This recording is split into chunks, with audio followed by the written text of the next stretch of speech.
이제 세월이 흘렀단 말이에요. 그래가지고 약속한 대로 한나가 사무엘을 바치러 와가지고 그가 엘리 제사장께 사무엘을 맡기면서 했던 기도가 오늘 본문입니다. 본문을 한번 볼까요? 사무엘상 2장 1절. 한나가 기도하여 이르되, 시작. 내 마음이 여호와로 말미암아 즐거워하며 내 뿔이 여호와로 말미암아 높아졌으며 내 입이 내 원수들을 향하여 크게 열렸으니 이는 내가 주의 구원으로 말미암아 기뻐함이니이다. 여러분 생각해 봐요. 화장실 들어갈 때랑 나올 때가 마음이 틀려요. 건강하기 전에는요, 여러분 제가 여러 사람 기도해서 하나님의 은혜로 고침받았잖아요. 그런데요, 이 병만 났으면 진짜 열심히 해야지 이래요. 그래가지고 간절히 기도해서 병이 나섰단 말이에요. 그러면 진짜 열심히 하는 사람도 있지만 대부분 그 건강 가지고 그냥 살아요. 많은 사람들 여기도 앉아 있을 거예요. 하나님이 옛날 재산 다시 회복시켜주면 그것 가지고 있나 없나 한번 봅시다. 그것 가지고 하나님께 열심히 쓸 뿐 하면 있잖아요. 그냥 옛날 재산 회복시켜주면 열심히. 그런데요, 회복됐는데 딴 마음이 생겨요. 회복되면. 그런데요, 이 한나는요 부르짖어서 하나님께 기도했는데요, 사무엘을 얻은 다음에 하나님께 바칠 때 세상에 내 마음이 여호와로 말미암아 즐거워하며 즐거워했어요. 내 뿔이 여호와로 말미암아 높아졌으니, 애문 낳는 여인이라겠는데 애까지 낳는데 그 애기가 복 있는 아이였으니 뿔이 높아졌으니 내 입이 내 원수들을 향하여 크게 열렸으니 할렐루야. 내 주의 구원으로 말미암아 기뻐함이니이다. 할렐루야. 얼마나 감사해요. 2절 봐요. 시작. 여호와와 같이 거룩하신 이가 없으시니 이는 주밖에 다른 신이 없고 우리 하나님 같은 반석 보호자가 없으심이니이다. 할렐루야. 한나가 만난 하나님은 의외로 거룩하신 하나님, 거룩하신 하나님을 고백하고 있습니다. 여호와와 같이 거룩하신 이가 없으시니 주밖에 다른 이가 없고 우리 하나님 같은 반석 보호자가 없다. 3절, 오늘 보기를 원하는 핵심입니다. 시작. 심히 교만한 말을 다시 하지 말 것이며 오만한 말을 너희 입에서 내지 말지어다. 여호와는 지식의 하나님이시라. 행동을 달아보시느니라. 할렐루야. 행동을 하나님은 달아보신다는 것. 여러분 지금 여러분과 저의 행동을 달아보고 계십니다. 하나님은 여러분과 저의 모든 행동을 지금 달아보십니다. 그렇다면 하나님이 달아보실 때 여러분과 제가 하나님을 기쁘시게 하는 복 있는 성도님들 다 되시기를 바랍니다. 다니엘서 5장으로 가면 거기 벨사살 왕이라는 바벨론 왕이 나옵니다. 이 벨사살 왕이 어떻게 했는지 한번 보겠습니다. 1절, 다니엘서 5장 1절 시작. 벨사살 왕이 그의 귀족 1000명을 위하여 큰 잔치를 베풀고 그 1000명 앞에서 술을 마시니라. 벨사살 왕이 귀족 1000명을 모았습니다. 그리고서 큰 잔치를 배설했어요. 그래서 술을 마셨답니다. 하나님을 안 믿는 사람이니 이렇게 할 수도 있죠 뭐. 그런데 그 다음이 문제예요. 시작.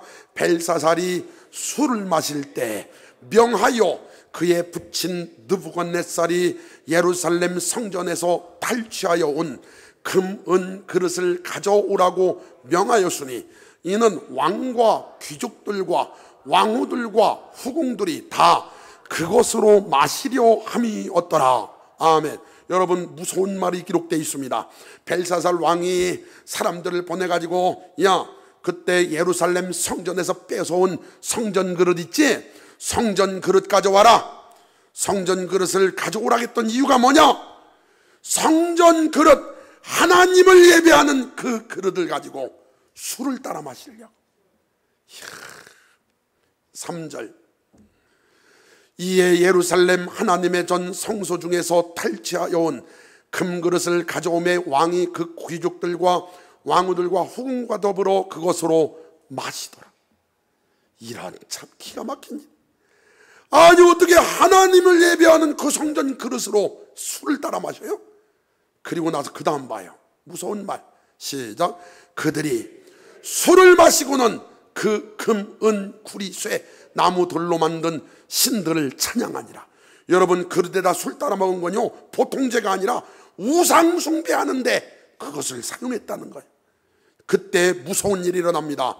5절 시작. 그때 사람의 손가락들이 나타나서 왕궁 촛대 맞은편 석회벽에 글자를 쓰는데 왕이 그 글자 쓰는 손가락을 본지라. 큰 손이 나타나더니 석회에다가 막 글자를 쓰는 거예요. 막 쓰는 거예요. 그걸 지켜보고 있던 이 벨사살 왕이 봐요. 6절 시작. 이에 왕의 즐기던 얼굴빛이 변하고 그 생각이 번민하여 넓적다리 마디가 녹는 듯하고 그의 무릎이 서로 부딪히니라. 너무나 놀라고 너무나 충격받아서 부들부들 떨었으며 심지어 어느 정도 떨었냐면 두 다리가 부딪힐 정도로 떨었다는, 얼마나 두렵고 떨리는 사건이었습니까? 그래가지고 그 나라의 술객들, 지혜로운 사람들한테 다 불러가지고 이 뜻이 뭔지를 해석해봐라. 아무도 모르는 거예요. 그때 왕후가 오더니 우리나라의 신들한테 감동된 사람이 있지 않나? 그게 바로 다니엘이다. 그러면서 다니엘을 부릅니다. 그랬더니 다니엘이 오더니 그 상황을 쭉 듣더니 다니엘이 그것을 해석해 주는 거예요. 그러면서 다니엘이 벨사살 왕한테 책망을 합니다. 이렇게 책망해요. 여러분 22절로 넘어가 보겠습니다. 22절 시작. 벨사살이여, 왕은 그 아들이 되어서 이것을 다 읽고도 아직도 마음을 낮추지 아니하고 도리어 자신을 하늘의 주제보다 높이며 그의 성전 그릇을 왕 앞으로 가져다가 왕과 귀족들과 왕후들과 후궁들이 다 그것으로 술을 마시고 왕이 또 보지도 듣지도 알지도 못하는 금은, 구리, 쇠와 나무, 돌로 만든 신상들을 찬양하고 도리어 왕의 호흡을 주장하고 하시고 왕의 모든 길을 작정하시는 하나님께는 영광을 돌리지 아니한지라. 이러므로 그 앞에서 이 손가락이 나와서 이 글을 기록하였나이다. 기록된 글자는 이것이니 메네, 메네, 데겔, 우바르신. 한번 따라 합시다. 메네, 메네, 데겔, 우바르신. 그 뜻은 이래요. 이 글을 해석하면 메네는 하나님이 이미 왕의 나라의 시대를 세워서 그것을 끝나게 하셨다며, 데겔은 왕을 저울에 달아보니 부족함이 보였다 하며, 하나님이 왕의 나라를 이제 끝나게 했다. 왕을 저울로 달아보니 왕이 지금 하나님의 기준에 못 미친다. 얼마나 두렵고 떨리는 말씀이에요. 그래가지고 여러분 30절 봐요. 그날 밤에 갈대아 왕 벨사살이 죽임을 당하여 그날 밤에 죽어버려. 여러분, 하나님은 지금도 우리를 측량하고 계신 줄 믿습니다. 하나님은 여러분과 저의 행동을 달아보고 계십니다. 거기에 나를 달아보실 때 하나님께 사랑받고 인정받으시기를 주님의 이름으로 축원합니다. 오늘 성경의 근거에서 여러분 지금 3절에 보니까 행동을 달아보시느니라 그랬죠. 한번 여러 사람의 행동을 달아봅시다. 거기 나오는 분인나의 행동을 달아봅시다. 하나님 보실 때 분인나는 형편없어요. 하나님 보실 때 분인나는 정말 전혀 형편없었어요. 그 다음에 엘가나 한번 달아봅시다. 하나님 보실 때 그래도 엘가나는 훌륭한 사람입니다. 그 와중에도 신앙생활 철저히 했고, 그렇게 아이를 못 낳는 사랑하는 아내를 더 사랑했습니다. 그러니까 엘가나는 어느 정도 저울 눈금이 많이 올라간 사람이에요. 거기에 여러분 홈리와 비느하스가 어떤 사람인 줄 알아요? 여러분 2장 12절로 가봐요. 그들을 저울로 한번 달아봅시다. 2장 12절 시작. 엘리의 아들들은 행실이 나빠 여호와를 알지 못하더라. 엘리의 아들들 이름이 홈리와 비느하스예요. 그런데 행실이 나빠 여호와를 알지 못하니, 아니 세상에 제사장이 행실이 나빠가지고 하나님을 모른다는 게 말이 돼요? 하나님을 모르는 제사장, 이게 가능해요? 얼마나 무서운 얘기입니까? 목사를 하면서 목사가 하나님을 몰라요. 목사가 성경을 몰라요. 목사가 하나님을 모르면 어떻게 목회를 하려고 목회를 합니까? 이야, 무서운 말씀이에요. 행실이 나빠 여호와를 알지 못하더라. 그들이 어떻게 행동했나? 13절, 그 제사장들이 백성에게 행하는 관습, 옛날 성경은 습관은 이러하니라.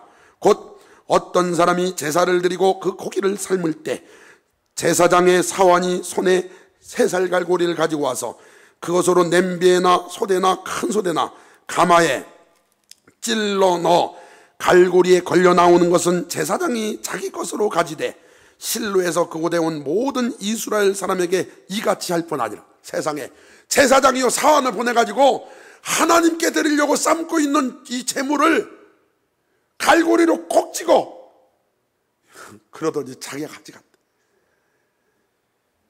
15절, 기름을 태우기 전에도 제사가 아직 안 끝났는데 제사장의 사환이 와서 제사 드리는 사람에게 이르기를 제사장에게 구워드릴 고기를 내라. 그가 내게 삶은 고기를 원하지 아니하고 날 것을 원하신다 하다가 날고기 갖고 오라고. 하나님보다 먼저 처먹었어. 세상에 죄송해요 강단에서 할 수 없어. 처먹었어.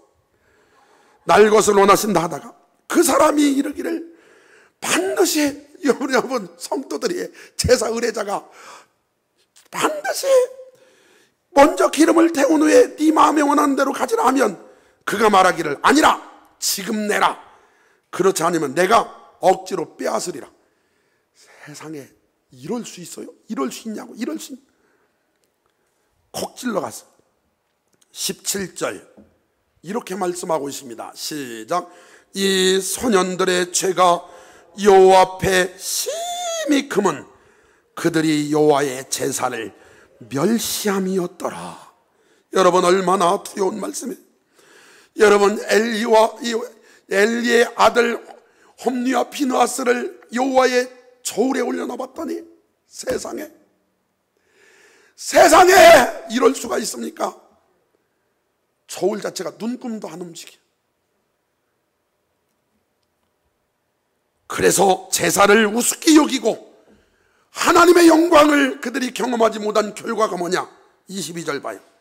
엘리가 매우 늙었더니 그 아들들이 온 이스라엘에게 행한 모든 일과 해망문에서 수정도는 여인들과 동침하였음을 듣고. 여러분 심지어 예배를 통해 은혜 받지 못하니까 죄를 이길 능력이 눈꽃만도도 없어가지고 해망문에서 수정도는 여인과 동침해버렸어. 이게 하나님의 저울에 이들이 합당할까요? 그래서 하나님이 이 제사장들을 없애려고 작정하십니다. 그래서 사장에서 한꺼번에 죽어요. 한꺼번에 죽어버려. 사랑하는 성도 여러분, 하나님의 저울에 합당한 자가 되기를 바랍니다. 그러면 엘리를 한번 재볼까요? 엘리? 여러분 성경에 엘리 제사장은 한 번도 기도했다는 내용이 없어요.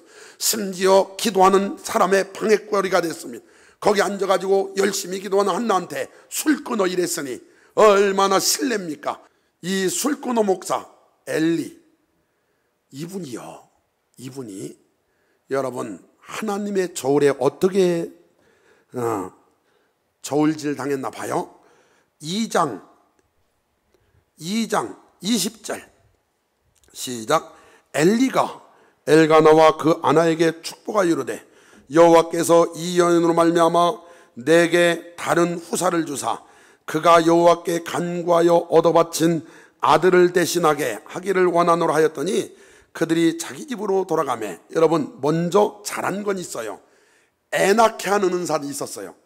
그래서 사무엘도 낳고 애기도 줄줄 낳았어요. 애 낳게 한 건 잘한 거요. 그것은 축복한 건 잘한 겁니다. 그런데 건너뛰어서 23절 시작. 그들에게 이르되 너희가 어찌하여 이런 일을 하느냐? 내가 너희의 악행을 이 모든 백성에게서 듣노라. 내 아들들아 그리하지 말라. 내게 들리는 소문이 좋지 아니하니라. 너희가 여호와의 백성에게 범죄하게 하는도다. 사람이 사람에게 범죄하면 하나님이 심판하시려니와 만일 사람이 여호와께 범죄하면 누가 그를 위하여 간구하겠느냐 하되 그들이 자기 아버지의 말을 듣지 아니하였으니 이는 여호와께서 그들을 죽이기로 뜻하셨습니다.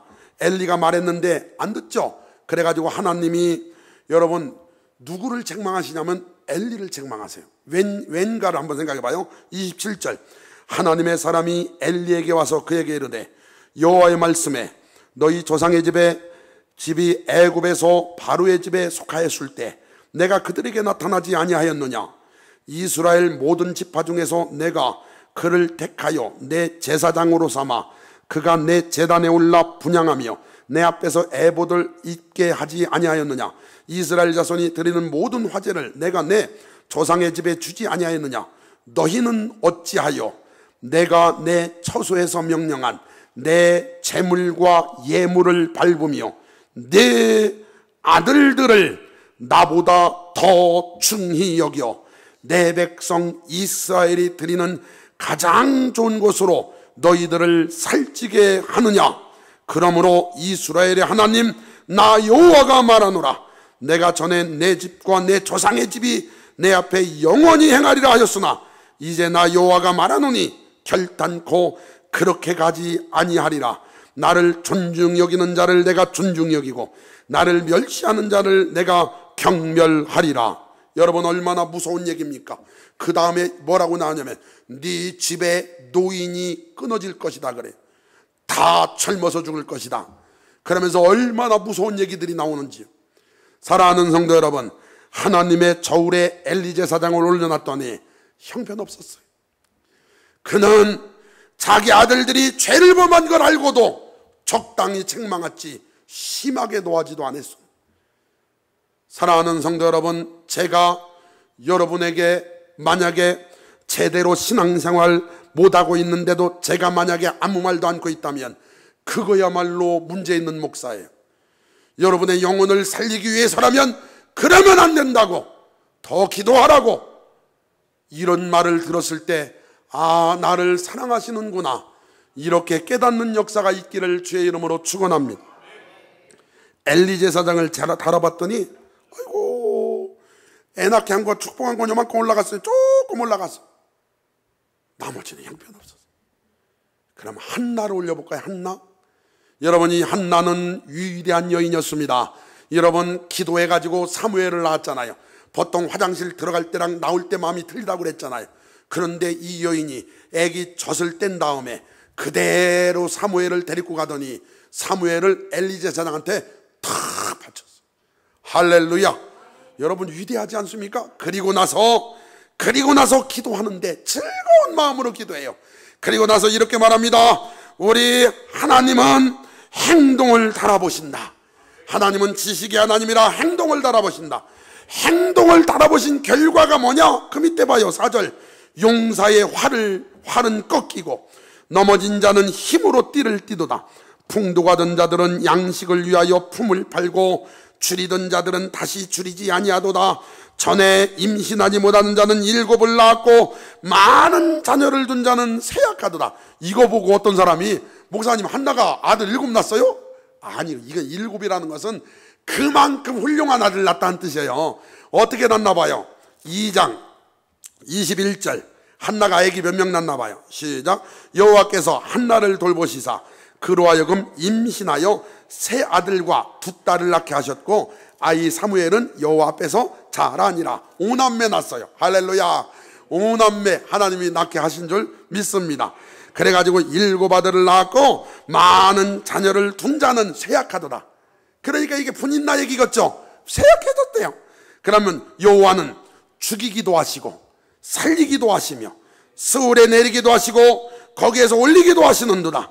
여호와는 가난하게도 하시고 부하게도 하시며 낮추기도 하시고 높이기도 하시는도다. 가난한 자를 진도에서 일으키시며 빈궁한 자를 거름더미에서 올리사 귀족들과 함께 앉게 하시며 영광의 자리를 차지하게 하시는도다. 땅의 기둥들은 여호와의 것이라. 여호와께서 세계를 그것들 위에 세우셨도다. 할렐루야. 여러분, 하나님은요 달아보시고 합당치 않으면 그냥 내려놓기도 하시고 합당하면 올리기도 하시더라는 거예요. 여러분, 염려거리 있죠? 하나님이 그거 달아보려고 주신 거예요. 염려가 생겼을 때 염려를 기도 제목 삼아 하나님께 아뢰시기를 바랍니다.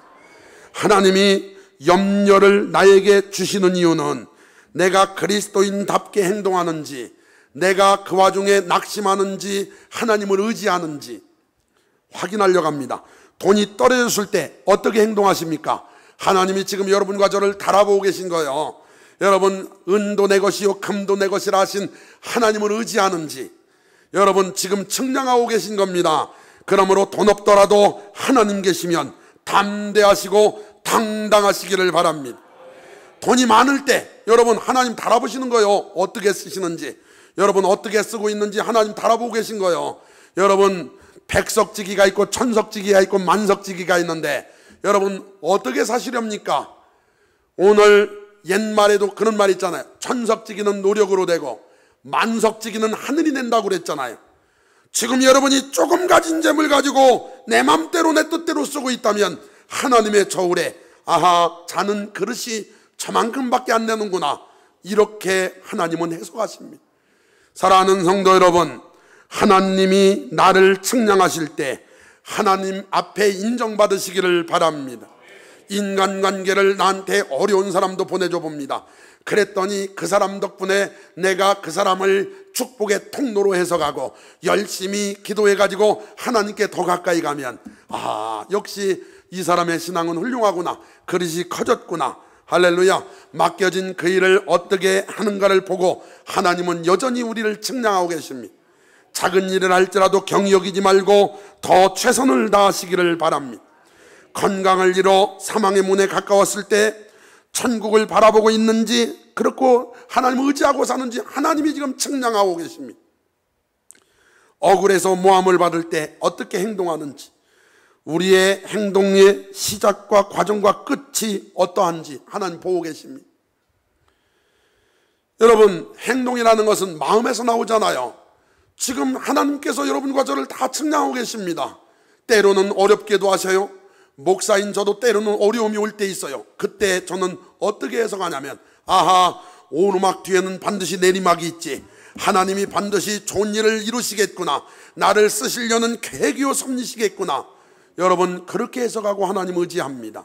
사랑하는 성도 여러분, 여러분도 하나님의 저울에 합당한 자가 되시기를 주의 이름으로 축원합니다.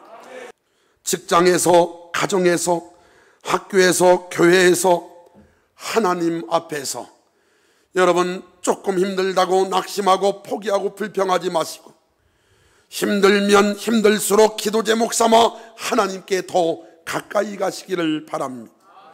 하나님은 그 모습을 다 지금 알고 계시며 지금 내 그릇을 측량하고 계신 줄 믿습니다. 하나님 더 달라고 기도하면서 내 맘대로 살면 어떻게 믿고 주시겠습니까? 그동안에 받은 것도 내 맘대로 사용하면서 내 뜻대로만 쓴다면서 어떻게 하나님께 더 귀한 것을 구하겠습니까? 사랑하는 성도 여러분, 하나님의 눈에 들기만 하면 하나님은 제한 없이 써주실 줄 믿습니다. 그러므로 하나님의 저울, 지금도 여호와는 지식이 하나님이시라 행동을 달아보시느니라. 한나를 올려놨더니 세상에나 너무나 흡족해, 너무나 감사한 거 있죠. 그래서 그 아들은 사무엘이 되고 그리고 나서도 연이어 동생들을 많이 낳아가지고 믿음의 어머니가 되었습니다. 할렐루야. 사랑하는 성도 여러분, 하나님의 저울에 하나님의 기쁨 되는 성도님들 다 되시기를 주님의 이름으로 축원합니다. 하나님께 영광 돌리는 성도님들 다 되시기를 주님의 이름으로 축원합니다.